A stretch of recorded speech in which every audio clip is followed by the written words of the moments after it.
like to welcome everyone to the Fielding Alumni-focused webinar titled Alumni Pride, Leading an LGBTQ Nonprofit in Trying Times. June is National LGBTQ Pride Month, and what better way than to commemorate and highlight a local Santa Barbara center fighting for rights, equality, and a fresh start after 40 years in business. Thank you so much for joining us today. My name is Hillary Molina, and I'm the Associate Director for Alumni Relations here at Fielding. So the goal of these alumni-focused webinars are to connect and engage with our Fielding community all over the world and related to topics related to the mission, vision, and values of Fielding. But the conversation does not stop here. This webinar is being recorded and it will be posted on our portal system called My Fielding. Alumni, if you need to have access to that new portal system, please feel free to email me at alumnirelations@fielding.edu. And I'd be more than happy to help you. And we will also post this on our YouTube, our brand new YouTube channel, the Alumni Relations channel.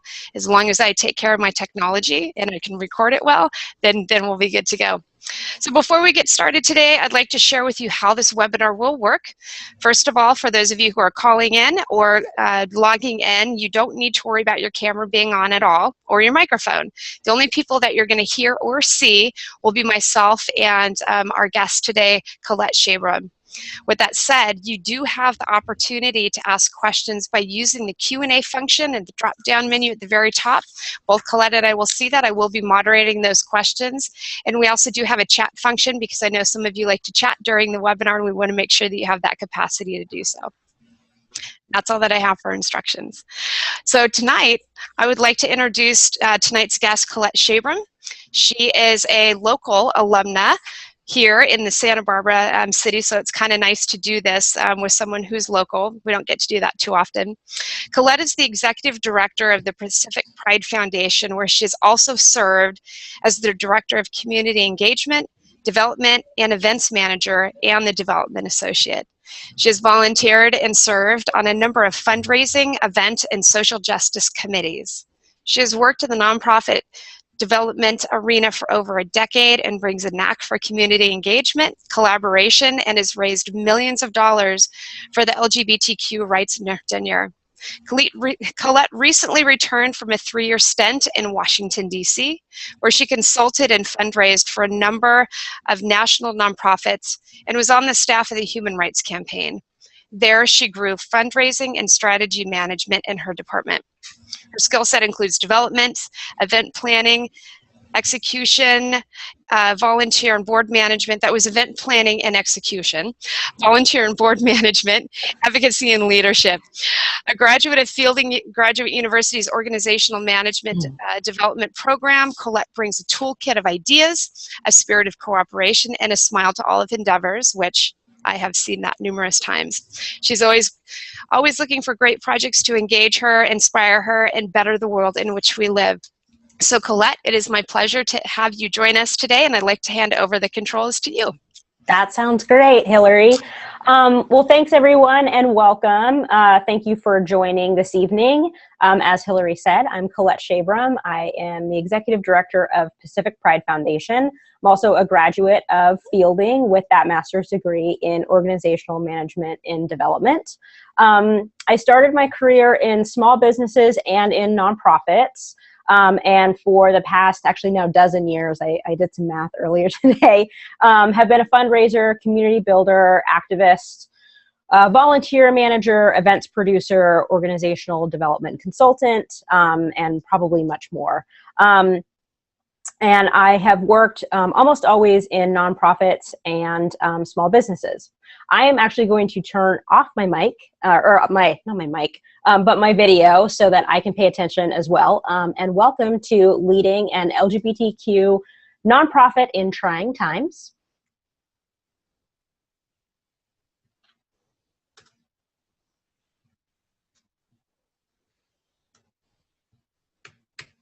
I'm having a couple technical difficulties. Hold on one second. There we are. Great. My dedication to nonprofits is a strong commitment to change making. I strongly believe that change can happen in any institution, at any level, and with any size organization. But I like to get into my elbows, and I like to have the flexibility of smaller group work and participate in institutions that can sustain immediate pivots. So when many of my friends were pursuing their MBAs, I looked at advanced degrees in both law and business, but working at a nonprofit at the time. I loved the mission and the mission-driven work. I loved fundraising. And I was wondering about the efficiency of nonprofits. So I wondered, are all nonprofits the same? Are all nonprofits like the one that I was in? And then I wondered to myself, can there be organizations that do good and also do it well? So what would it take for nonprofits to run like businesses? Is that possible, or is the entire sector in need of a complete overhaul? And I asked myself, do I even believe in nonprofits? Is this the best way for social justice causes, this mission-driven approach?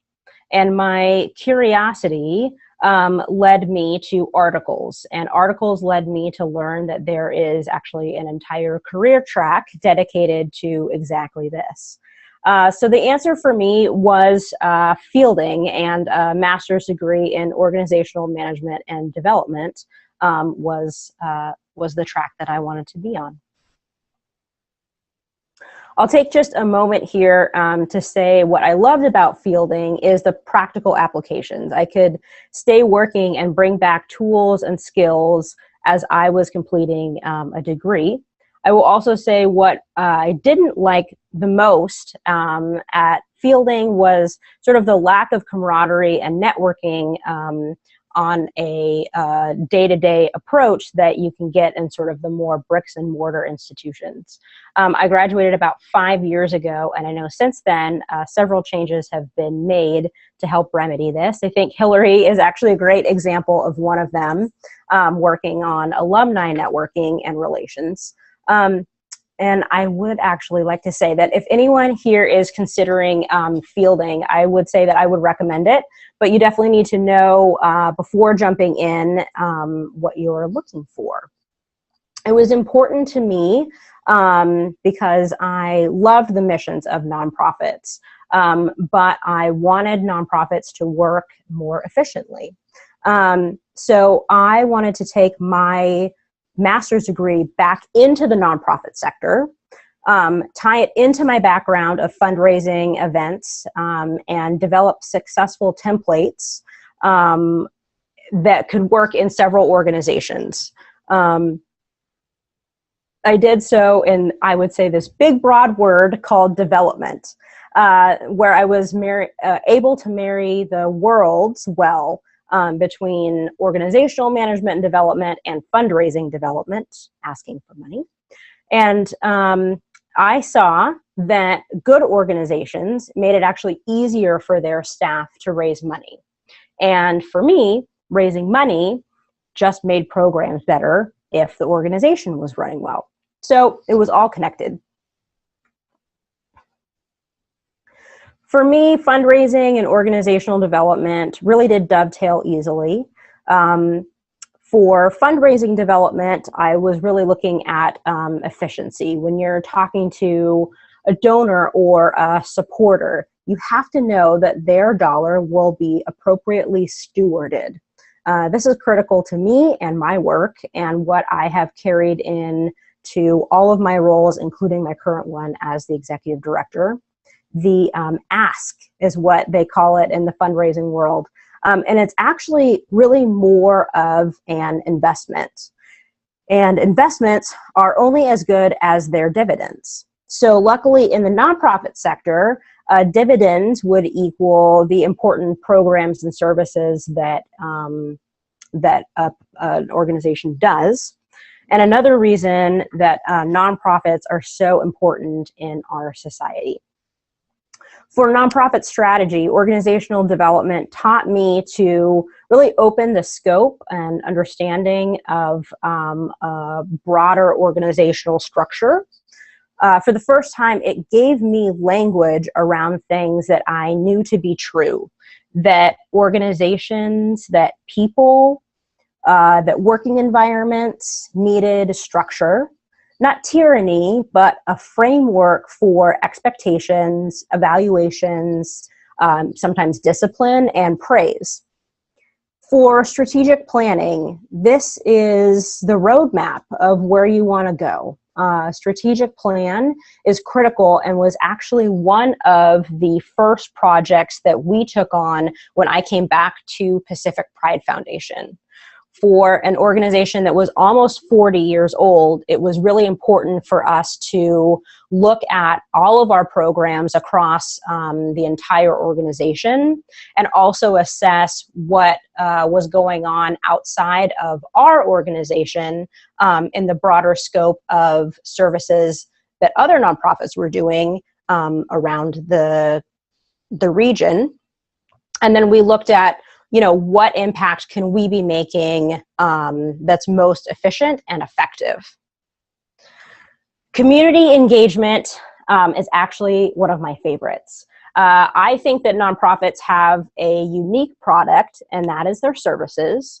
And the cycle only works with committed, competent, and engaged community.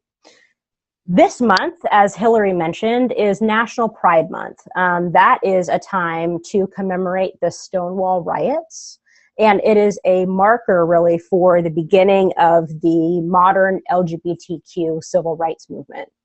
It's also a time where the very diverse community of lesbian, gay, bisexual, transgender, queer people and their allies and friends can connect with each other at Pride celebrations actually now across the world. And in the middle of this month, we saw, frankly, a national tragedy occur. It was targeting the same LGBT community that was in commemoration and celebration. And it was a community in Orlando at Pulse nightclub. In the last several weeks since that time, we have seen what community engagement can do. Vigils have brought out thousands of people in a single night. Famous musicians have penned and performed songs. People have donated now millions of dollars to victim funds and Orlando on-the-ground organizations working to help the victims' families. And the community commitment in response to these shootings is surging in places like Congress and legislatures across the nation, in news cycles, and much more. So the value of community engagement goes far beyond a donor dollar and really into the fabric between a cause and a group of people that can span geographical, political, economic, racial divides. After several years of working at the Human Rights Campaign and consulting in Washington, D.C., I was pulled back to Pacific Pride Foundation in Santa Barbara. And that was a nonprofit where I got my start. And when I was asked back as ED, I was thrilled. The understanding that community engagement is the backbone of a nonprofit was shown to me that same Sunday night at an amazing vigil. We've seen it before, and we continue to see folks showing up in different ways. So that backbone is really the foundation of a strong organization.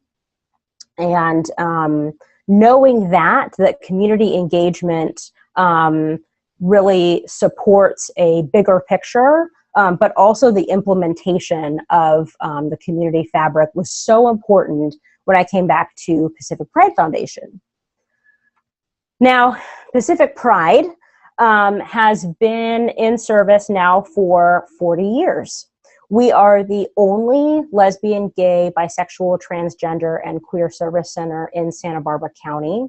and we are the largest in between San Francisco and Los Angeles. We have been a leader in many fronts throughout the years. In the 1970s, we started as an addiction and recovery center for the LGBTQ community. In the 1980s and 90s, we were the folks leading the fight against AIDS in this area. In the 2000s, we did a lot of groundwork for the No on Proposition 8 campaign, as well as working throughout that decade in marriage equality. We have supported advocacy like the Matthew Shepard Act, and helped to implement things like the FAIR Act locally, and inspire others to do the same. Pacific Pride Foundation has played a vital role in improving the safety and well-being of the LGBTQ community on a local level. We have conducted police and law enforcement sensitivity workshops, anti-bullying leadership summits. We do safe school surveys to 13 junior high and high schools in the county every year in the fall and the spring, to really hear from the students themselves how issues like bullying, issues like safety concerns are affecting the students, and from the student voices. We also do things like that can be a little controversial to some, including a harm reduction model for HIV/AIDS and to prevent the spread of HIV. We do a syringe exchange where we exchange about 70,000 syringes in 1 year. We have offices in Santa Maria and in Santa Barbara, so we are a Santa Barbara county-wide program where we help with emergency housing support and to help cultivate safe spaces throughout the county for our LGBTQ communities. We also do a lot of outreach and education. We go into schools, we go into hospitals, we go into other counseling, recovery, and resource centers, and do trainings and on sexual orientation and gender diversity and cultural competency. So Pacific Pride Foundation has done so much and does a lot every single day for the LGBTQ community.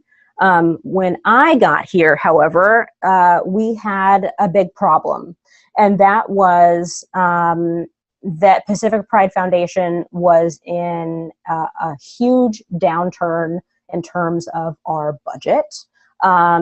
When I walked in the door, actually now almost a year ago, late summer of 2015, we had just closed our fiscal year about $115,000 in the red.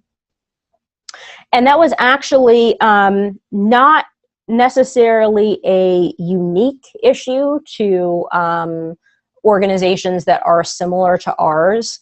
At that same time, that same summer, last summer, a report came out from AIDS United, and they let us know that, in fact, 75% of agencies that were similar to ours, community-based organizations working on HIV/AIDS, had a loss in one of the last 3 years. And at that point, one of two had operated at a loss currently or had a minimum surplus. So we had a couple different issues going on at the same time that needed to be doctored and detailed. One was the programs. Are the programs running efficiently and effectively? Employee morale and company culture. You know, how were the employees being recognized? How were they being disciplined? Was that equal across the board? And there were some equity conversations happening among the staff that made them disgruntled or not as passionate about the mission. So we were looking at, frankly, a dire situation, and since this is an organizational development conversation, wanted to bring in one of my favorite demonstrations of what a nonprofit life cycle looks like. This is Susan K. Stevens' nonprofit Lifecycle. And we were about where this nice little gray arrow was. We had cycled through the startup phase that was probably in our 1970s work, and had a couple growth and sustain and decline renew cycles throughout the 40 years. This wasn't the only time that we had a budget that was a bit on the decline. But when I walked in the door, we were having conversations about the possibility of the doors, in fact, closing in February of 2016. That only got worse in December of 2015 and January of this year, when a lot of our government contracts that supported our some of our HIV services continued to get cut. So that trend that I was talking about from the study just became more and more true as the months kept going. There we are, on decline. So we really had to focus on and learn from the past to see where what had created all of this. So we did a budget analysis to start with. And in my research, I found that only a couple times had our revenue actually exceeded our expenses in the last several years. So this was a growing concern. We actually are just ending our July 15 to June 16 year, and aiming for a brand new budget, which actually meets much lower. You'll see kind of a sharp decline, and that's actually because we went through and have retooled the entire agency. I'll get to that. But the decline is actually a meeting of revenue and expenses on a brand new footprint. So first we had to create a new goal of both revenue and expenses meeting together. And then our next task was actually to have them invert, that our expenses would actually be lower this time than our revenue, and that we would get back on that growth path.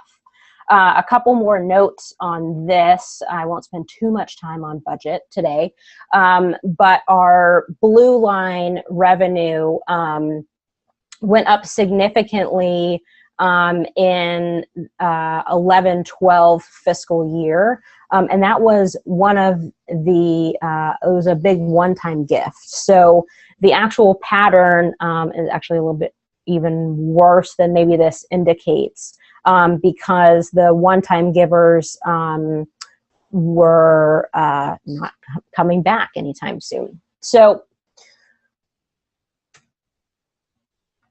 where we really were was about here, and where we wanted to go was through this renew cycle and into a growth period.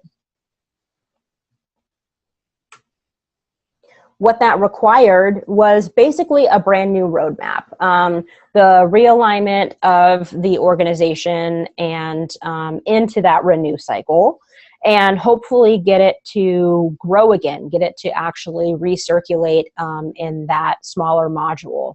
Our goal was really for the agency to become nimble, efficient, relevant organization that was ready to respond to new emerging trends, and continue to be that reliable service provider to the underserved communities that we had been serving for the last, at that point, 39 years. That required a multi-level approach, and we kind of took the bull by the horns. I love actually this graphic that healthy organizations make for healthy communities. If I could create a motto, I would probably do that. That is also courtesy of the AIDS United website. I like to cite my sources. So we had a lot to do, and actually I'm going to do this because this is everything that we started with. And we really started with strategic planning. This is, again, another case of where my organizational development background really came in handy, is knowing the importance of that kind of roadmap to get an agency realigned. So we did pull in a consultant to help us with that. We took community surveys, we did online surveys, and to staff, to sitting board members. We sent it out to community members, to partnering organizations, to really start with some baseline data. And from there, we created basically a day-long retreat that included key community stakeholders, the entire board, and some leadership among the staff. And there we planned the visioning of the next 3 years of Pacific Pride Foundation. We really peeled down to what was unique about the organization, what was its core purpose when it began, and the answer was really that we are the LGBTQ Center for Santa Barbara County. And from there, we were also able to identify what programs and services that needed to leave, services that needed to sunset, maybe other organizations that were doing similar work that we could partner with or combine with, so that our clients could be getting similar services in some other organization. A good example of that, as we were looking at our food pantry, for example, we had an amazing food pantry for about 20 years.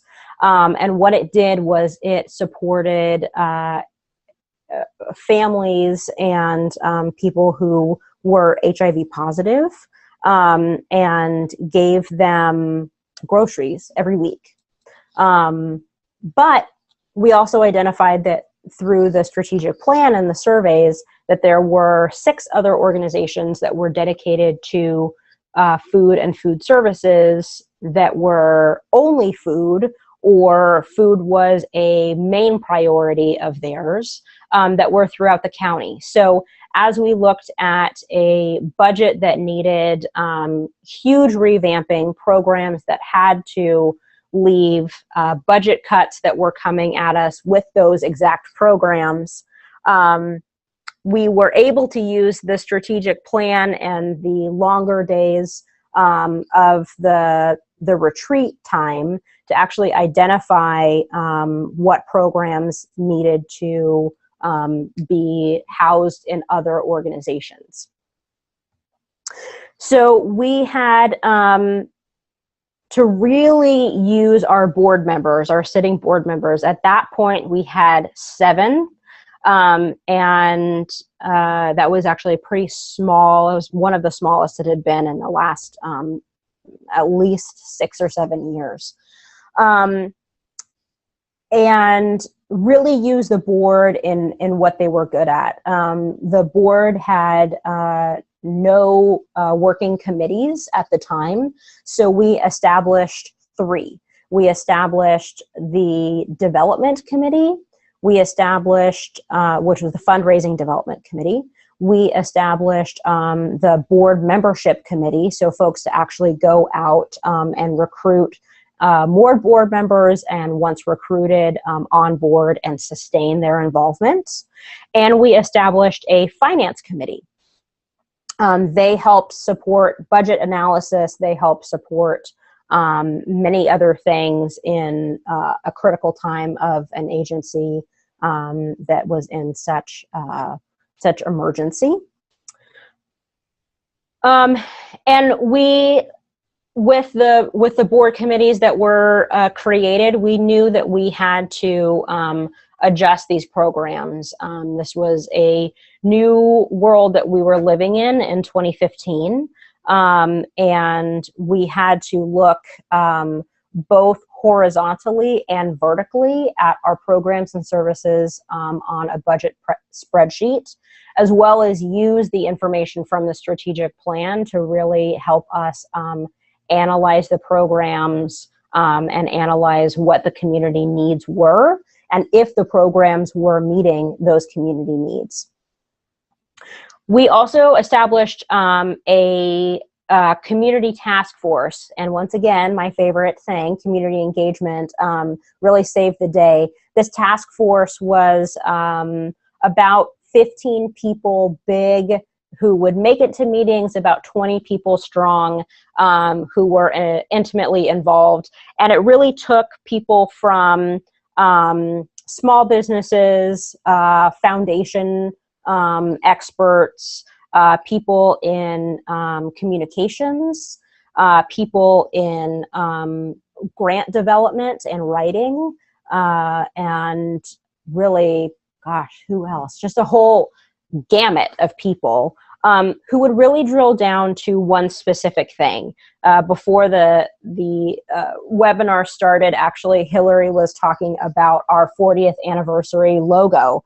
That was a fantastic example of something that came actually out of the task force meetings. We were talking to women who own a tech company and design firm, and one of their talents is creating logos. So they said, you know, we're approaching this 40th year. Let's gear up to take on a celebration of 40 years as Pacific Pride Foundation, and they created this logo. So the task force was immensely helpful, and probably one of the key ingredients to moving things forward.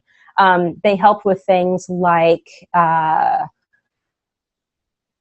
we had town hall meetings, so they helped with kind of communications and strategy with their networks as well. So they were a group where I could go to them.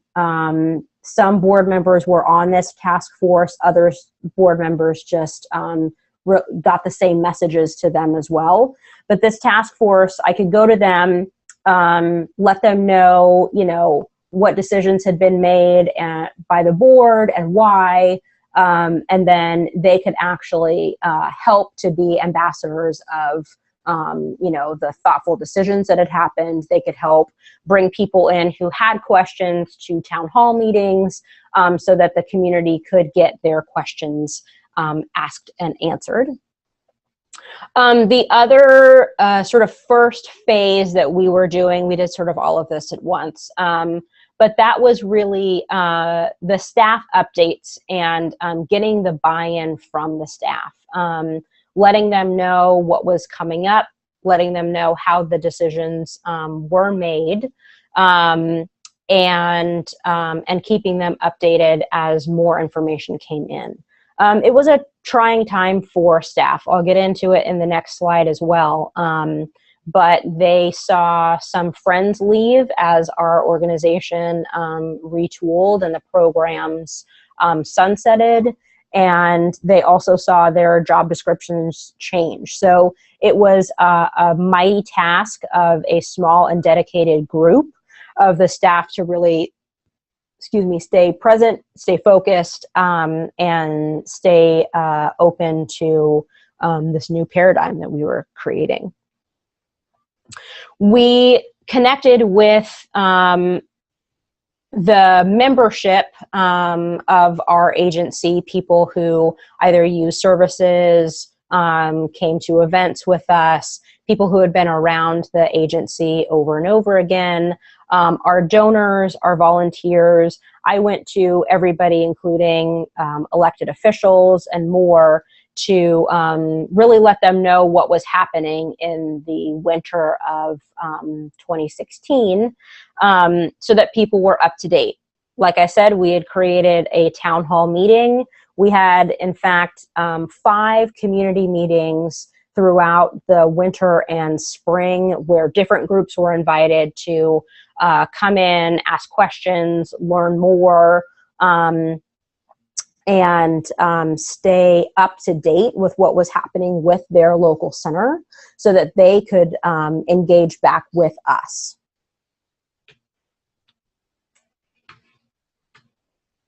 While we were doing that,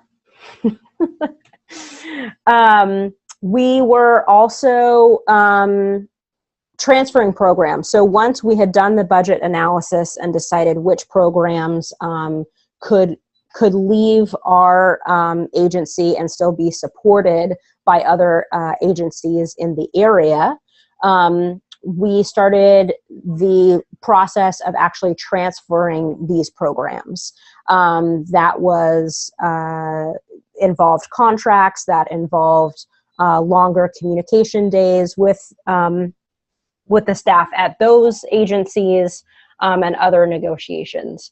I put in this hashtag only PPF because this is what we came up with. PPF is Pacific Pride Foundation.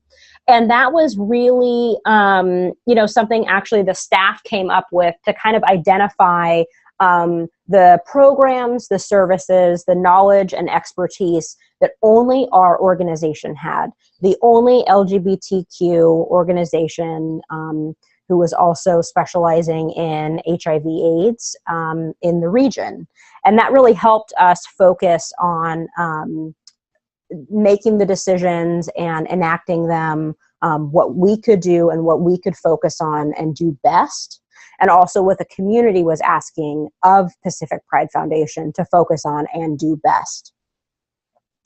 Because we were in an emergency situation, we pivoted from a normal annual agency budget into a cash flow summary, where each month we would do a deep dive with the finance committee and then the full board on exactly how much cash we had on hand.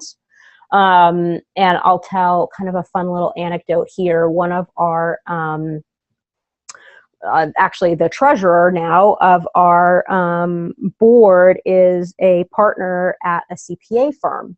And so we had, her expertise in the winter of 2015 into 2016.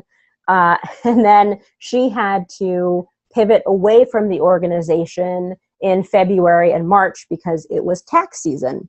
So as she was leaving us in February or in late January, and we were looking at the possibility of our doors closing even in that next month, she was definitely wary, but had to go and focus on her career. And when she came back in March, she absolutely celebrated us. We had done so much in terms of turning the agency around, in terms of the transfer of programs and focusing on what we could do, that we had started to round that corner. And she was noticing it in the staff morale, in the community feedback, but also actually in that cash flow document. While we were doing that, I was looking around and I was looking at 7 board members who were working not just with our monthly meetings, but also in emergency meetings before and after those meetings. And I was afraid of burnout with those folks. So what we did was we started a fast and furious board recruitment process. I have worked in some board development before, and would probably never actually recommend this kind of speed. But again, we were in that kind of emergency situation where we needed board members and we needed them quite quickly. So that board membership committee that we had established in late 2015 really revved up. We made a list of qualities, of professional skills, of networks that we all needed access to, and then started identifying and recruiting folks. We also built out an honorary board as well. We have 15 members now of the honorary board. We have 10 members sitting board of directors. And we have 4 people who are still in their candidacy period. So we went from a 7-person board to a 10-person board in a matter of 5 months. And it will probably become a 15, probably a 16-seated board by the end of summer. So having that kind of success, that kind of buy-in, was so important, and I've already actually seen the energy of the sitting board members, the Magnificent Seven, if you will, really get re-energized by this new commitment of people in the community who are seeing the work that Pacific Pride Foundation is doing, seeing the thoughtful and strategic approach that we're taking to turning this agency around. And also the renewed focus on our core services. There is immediate and warm reactions every time we have a one-on-one meeting about either joining the honorary board or the sitting board. Not everybody can do it. People have different commitments and all that kind of a thing, but we've had a very high success rate, and we are bringing in different kinds of professionals and doing our exact goals there. So that has been very positive. Another thing that was happening with our agency this spring was, as the transfer of programs happened, we also did lose staff members. We had 4 staff members that had to be laid off because of these program shifts and the strategic refocus of the agency. So keeping morale up, keeping the existing staff engaged, and also commemorating the all of the energy and expertise and commitment that those that were phasing out of the organization gave to Pacific Pride Foundation was very important.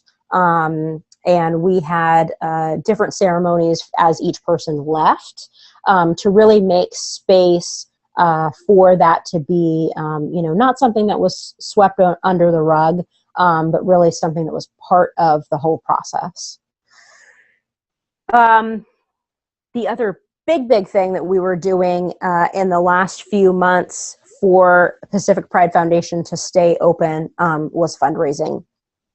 I know that as the last executive director was pivoting off, I actually worked under him when I was at Pacific Pride Foundation years ago. He was the longest sitting executive director and did it for just about 10 years. And he did amazing things for the organization. And he was a programs person. He came up through the ranks of Pacific Pride Foundation and had worked in the programs and services of PPF even before then, for decades. And as the board was looking to replace him, with a new executive director, they knew that they wanted somebody who had fundraising experience. And so that was something that I brought as well, was not just fundraising experience, but a passion for fundraising.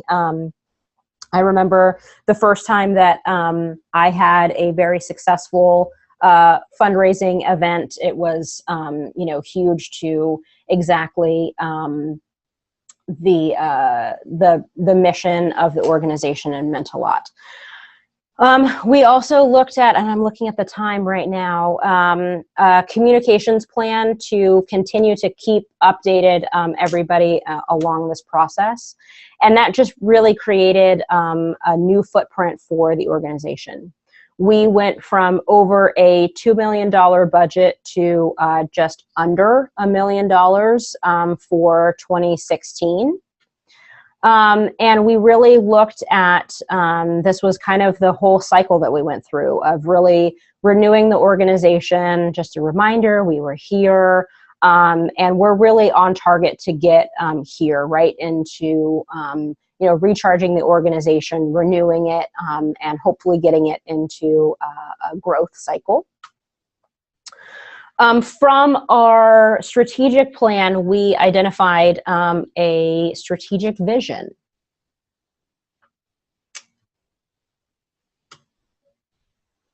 We revamped our mission so that it really looked at what we were doing now, and that we could be on trend and pivot to what was next for the community.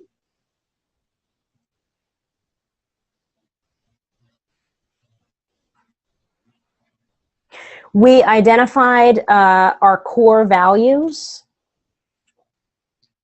so that as we continue these processes, we can be responsive, we can continue the excellence in programs and services, steward the resources in a responsible manner, and really raise the bar in the professional staff of the professionalism of the staff board, volunteers, and our membership.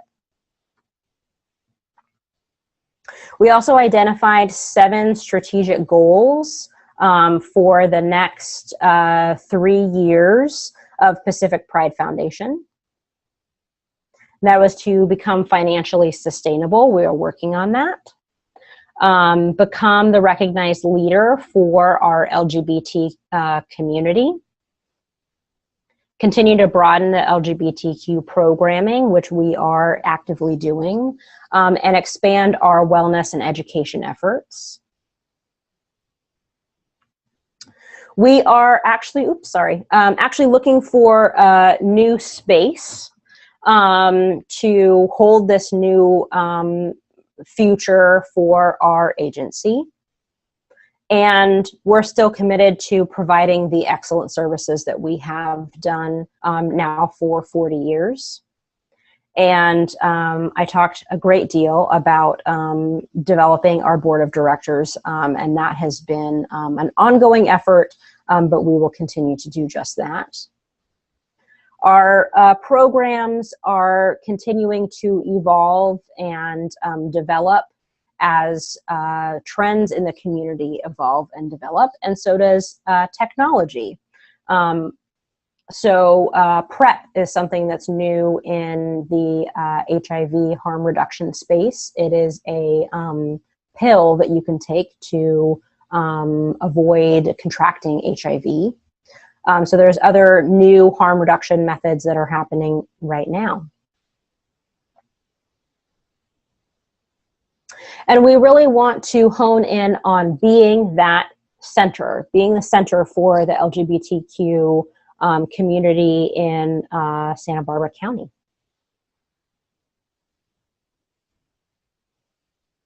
And I think really this points all back to, why does it matter? Why are LGBTQ nonprofits even, relevant anymore? Are they relevant anymore? When I came back in summer of 2015 and started at Pacific Pride Foundation, I was receiving phone calls This was about a month or two after the Supreme Court had decided on marriage equality. And the phone calls I got were saying, well, you have marriage equality, is it over? Is the movement done, and, you have all of the rights you need? Well, no. This June 2016, Stonewall, the exact reason that we celebrate Pride in June, was established as a national monument, a national park, is right outside this institution.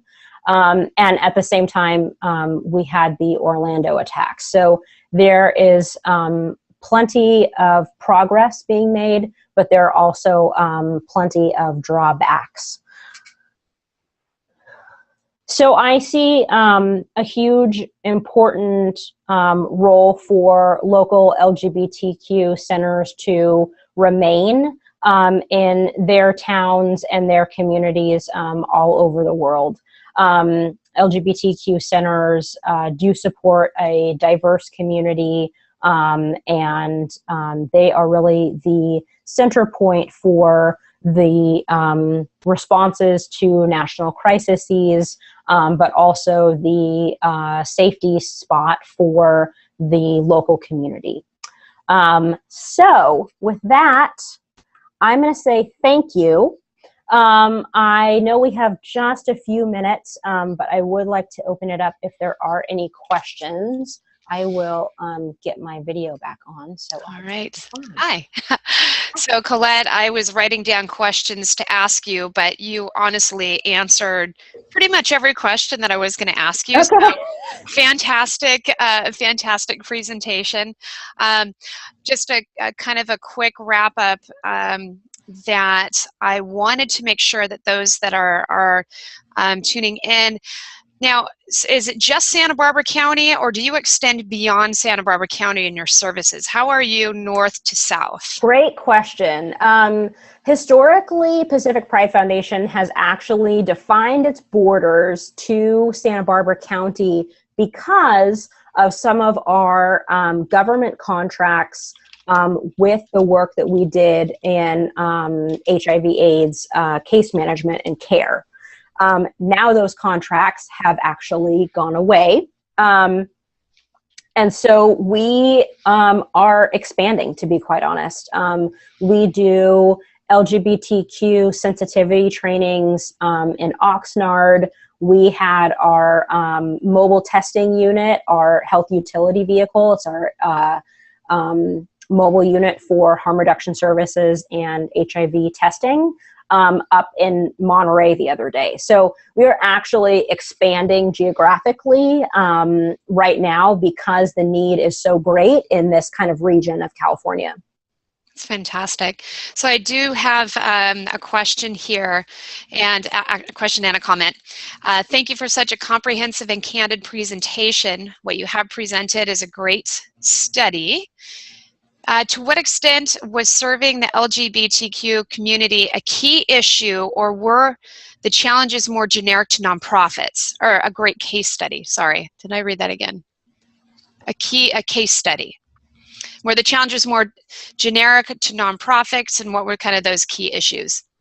I think that they were, frankly, a combination of both, because what we were looking at was, a nonprofit sector that has really changed in the last couple years.